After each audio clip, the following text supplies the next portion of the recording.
কংগ্রেস জোট জিন্দাবাদ। আসন্ন লোকসভা নির্বাচনে মুর্তজা হোসেনকে হাত চিহ্নে ভোট দিন। আসন্ন লোকসভা নির্বাচনে মুর্তজা হোসেনকে হাত চিহ্নে ভোট দিন।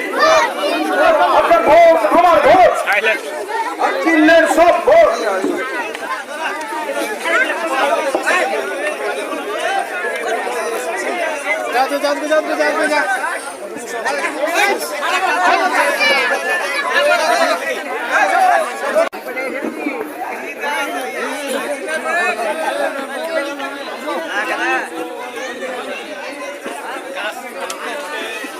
কতজন মিলে জয়েন করলেন? আজকে কেন জয়েন করলেন? বর্তমানে তৃণমূলের যে দুর্নীতি, পাহাড় প্রধান দুর্নীতি, গ্রাম লেভেলে ইন্দিরা আবাস যোজনা 100 দিনের টাকা, বার্ধক্য ভাতা, বিধবা ভাতা সর্বত্রই